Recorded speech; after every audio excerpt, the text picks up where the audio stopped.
दोस्तों, आज की कहानी का नाम है बदसूरत पत्नी। इस कहानी के सभी पात्र एवं घटनाएं काल्पनिक है। यह कहानी केवल मनोरंजन के लिए है। अगर कहानी आपको पसंद आए तो लाइक करें, शेयर करें और हमारे चैनल को सब्सक्राइब करें। बदसूरत पत्नी।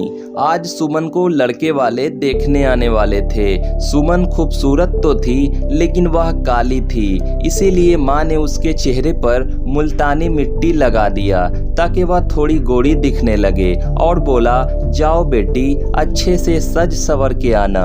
सुमन दो बहनें थी। एक बड़ा भाई था जिसकी शादी हो चुकी थी और एक बच्चा भी था। सुमन बड़ी बहन थी और उसकी छोटी बहन थी सीता। कुछ ही देर बाद सुमन को लड़के वाले देखने आने वाले थे। सुमन का रिश्ता इसलिए बार बार टूट जाता था क्योंकि सुमन काली थी। अगर वह गोरी होती तो उसके खूबसूरती में चार चांद लग जाते, लेकिन भगवान को शायद यह मंजूर नहीं था। लड़के वाले आ चुके थे। सुमन सज सवर के अपनी माँ के साथ लड़के वालों के सामने चाय की ट्रे लेकर आती है।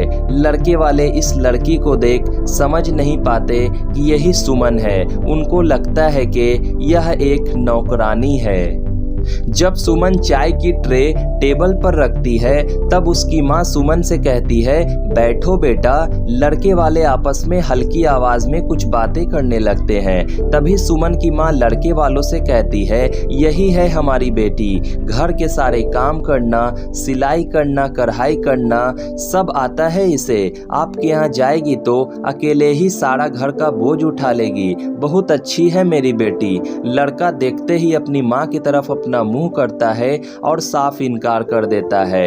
हद तो तब हो जाती है जब लड़के की माँ सबके सामने यह कह देती है, आपकी बेटी तो बिल्कुल काली है, इससे शादी करने से तो हमारा वंश ही खराब हो जाएगा, हमारे बच्चे भी काले होंगे। इतना सुनते ही सुमन रोने लगती है और वहां से उठकर चली जाती है और खुद को एक कमरे में बंद कर लेती है और लड़के वाले भी इतना कहकर चले जाते हैं। सुमन की माँ सुमन को बहुत समझाती है, बेटा दरवाजा खोल दे, जहां तुम्हारी किस्मत होगी वहीं तुम्हारी शादी होगी। परेशान क्यों होती है बेटी, भगवान जो करेगा अच्छा ही करेगा। तू सांवली है तो इसमें तुम्हारी क्या गलती है। वैसे तो माँ को भी बहुत बुरा लगा कि उसकी बेटी को लड़कों वाले ने ऐसा कैसे बोल दिया, लेकिन माँ अपने आंसू दिखाकर अपने बेटी को कमजोर नहीं बनाना चाहती थी। सोसाइटी के लोग भी बार बार सुमन की माँ से पूछते रहते, क्यों, क्या हुआ, सुमन की शादी कब है, हमें कब दावत मिलेंगे सुमन की शादी के। सुमन की माँ कहती, शादी कोई छुपाने वाली चीज थोड़े है, जब होगी तो पता चल जाएगा। लेकिन सुमन की माँ कितने लोगों को चुप कराते रहे। सुमन की माँ को यह बात अंदर बार बार खाए जा रही थी कि आखिर उसकी बेटी की शादी कब होगी, क्योंकि उम्र निकले जा रहे थे। सुमन घर के बाहर निकलती तो लोग उसका मजाक बनाते। सुमन घर वापस आती तो रोती। धीरे धीरे सुमन को इन सब चीजों की आदत सी हो गई थी। उसने अपने किस्मत से समझौता कर लिया था। एक बार की बात है, उसी सोसाइटी में एक सुनीता बहन रहती थी जिसकी सुमन की माँ से बहुत अच्छी दोस्ती थी। वह एक बार सुमन के घर आई और उन्होंने पूछा, क्या सुमन का रिश्ता कहीं हुआ कि नहीं। सुमन की माँ ने जवाब दिया, नहीं सुनीता बहन, कहाँ कुछ हुआ है। मेरी अभागिन बेटी के किस्मत में शायद दुख ही दुख लिखा है। यह सब सुनते ही सुनीता बहन ने सुमन के माँ को एक लड़के के बारे में बताया जिसकी शादी 2 साल पहले हुई थी, लेकिन उसकी पत्नी की मौत बच्चे को जन्म देते वक्त ही हो गई थी और वह शादी करना चाहता था ताकि वह अपनी जिंदगी को गुजार सके और उसके बच्चे की परवरिश भी अच्छे से हो सके। सुमन की माँ ने सुमन को सारी बातें बताई। सुमन शादी के लिए राजी हो गई, लेकिन उस लड़के ने सुमन को अभी तक नहीं देखा था। माँ को डर लग रहा था कहीं फिर ना इस बार रिश्ता टूट जाए। सुनीता बहन ने उस लड़के को सुमन के घर लाया। उस लड़के ने सुमन को देखते ही पसंद कर लिया। सुमन बहुत खुश हुई। कुछ दिनों बाद उनकी शादी हो गई। आज सुमन की पहली रात थी। थी। सुमन सांवली जरूर थी, लेकिन उसके भी कुछ अरमान थे। वो अपने ख्वाबों को संजोए लाल जोड़ों में फूलों से सजी हुई सेज पर बैठी हुई थी। तभी उसकी सास आती है और कहती है, ले अपने बच्चे को संभाल। सुमन घबरा सी जाती है कि मैं आज ही इस घर में आई हूँ और मेरी सास मुझसे ऐसे बर्ताव कर रही है जैसा कि मैंने उनके साथ कुछ गलत किया हो। सुमन बच्चे को गोद में ले लेती है और इन सब बातों को अनदेखा कर देती है। तभी उसका पति उसके पास आता है और कहता है, यह शादी केवल समझौता है। मैंने तुमको इस बच्चे की परवरिश के लिए लाया है। मेरी माँ से अब घर के काम नहीं होते हैं, इसीलिए सारा काम अब तुम्हें ही देखना है।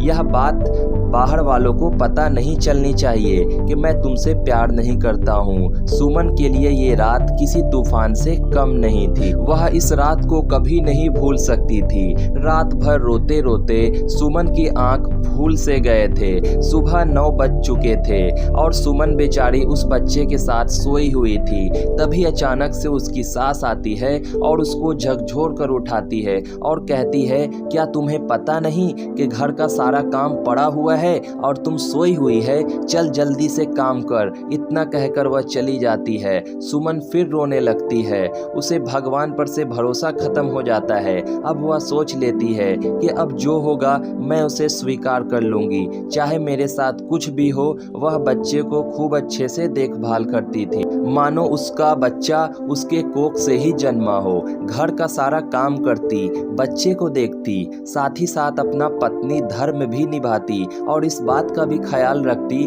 कि हम दोनों के बारे में किसी को पता ना चले कि वह मुझसे प्यार नहीं करते हैं। लेकिन बेचारी वह भी क्या करती, उसे भी तो प्यार की ज़रूरत थी। आखिर वह भी तो इंसान है। लेकिन उसने इस बच्चे को ही अपना संसार समझ लिया था, क्योंकि इस बच्चे को तो ना ही उसकी दादी और ना ही उसका बाप कोई नहीं चाहता था। ऐसा लग रहा था कि इस बच्चे के लिए उन्होंने सुमन को नौकरानी के रूप में घर लाया है। वह धीरे धीरे अब 5 साल का हो गया। सुमन की जिंदगी कुछ खास नहीं थी, बस कट रही थी। सुमन उस बच्चे की खुशी में ही खुश रहती थी और साथ ही साथ अपना पत्नी धर्म भी निभाती थी। उसके पति को सुमन से कोई मतलब नहीं रहता था। सुमन अपने बच्चे को तैयार करती, स्कूल भेजती, घर में पढ़ाती, साथ में सुलाती और ढेर सारा प्यार भी करती। लेकिन उसके बाप को इससे कोई मतलब ना थी। उसे तो बस अपनी जिंदगी जीनी थी। एक दिन की बात है, सुमन के पति को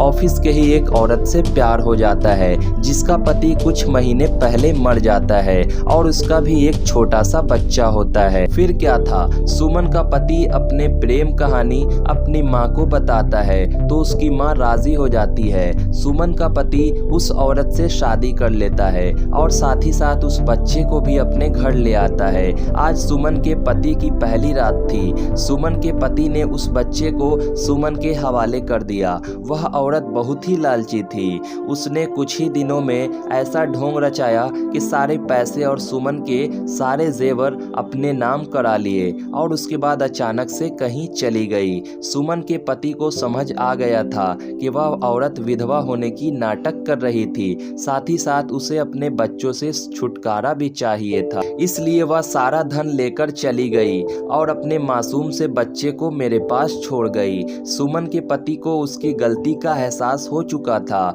आज सुमन का पति अपने पहले बच्चे के पास आता है और अपने बच्चे को सीने से लगाता है, लेकिन उसका अपना बच्चा ही उसे पहचानने से इनकार कर देता है। उसे इस बात का बहुत दुख होता है और वह मन ही मन सोचता है कि कुछ साल पहले आई इस औरत ने मेरे बच्चे के दिल में इतना जगह बना लिया और मैं इसका बाप हूँ, फिर भी मैंने आज तक इसको कभी बाप का प्यार नहीं दिया।